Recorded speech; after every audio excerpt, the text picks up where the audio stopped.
Seuraavaksi on vuorossa yksityisen datan avaus.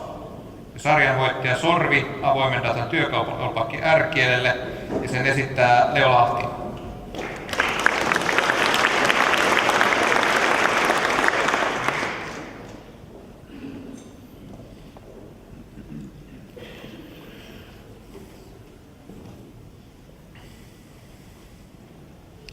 Hyvä, kiitos Apps for Finland-kilpailun järjestäjille kovasti mahdollisuudesta olla mukana tässä. Tämä on ollut tosi hieno kilpailu ja tosi paljon hienoja töitä ja hyviä kontakteja saatu tätä kautta. Tämä työ on tehty yhteistyössä Juuso Parkkisen kanssa ja tämä aika on niin lyhyt, että mä nyt sitten esitän meidän molempien puolesta tämän työn. Tämä käsittelee tällaista avoimen datan työkalupakkia, jolla on mahdollista nyt sitten päästä käsiksi näihin julkisiin tietoaineistoihin entistä tehokkaammin. Ja tämä motivaatio lähtee siitä, että tuossa vasemmalla puolella näkyy erilaisia julkisia aineistoja, joihin on pääsy tätä kautta. Esimerkiksi Tilastokeskuksella on paljon dataa, Maanmittauslaitoksella on näitä avoimia paikkatietodatoja, Google Mapsilla on karttadataa ja näin poispäin.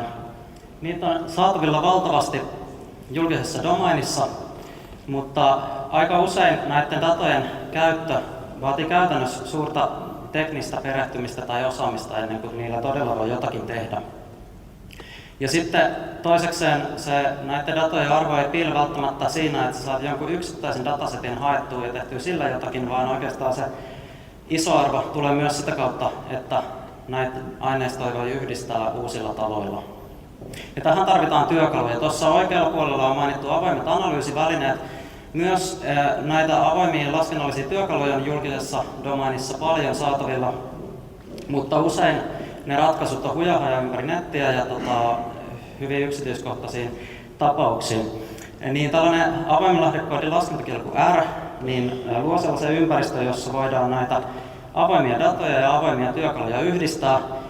Ja me ollaan luotu tällainen Sorvi avoimen datan työkalupakki, joka erityisesti suomalaisen avoimen datan tarpeisiin sitten täydentää tätä ja auttaa tuomaan nämä datat ja analyysimenetelmät yhteen. Tässä on nyt yksi esimerkki, mitä tällä voi tehdä. Tässä on haettu Maailmanpankin datoista tietoa suomalaisten muuttoliikkeistä ympäri maailmaa. Sinisellä on tähän karttaan merkattu nyt ne alueet, joihin suomalaiset nettomuuttaa, eli muuttoliike sinne suuntaan on suurempaa kuin muutto sieltä Suomeen. Sitten punaisella on merkitty maat, joista Suomeen muutetaan.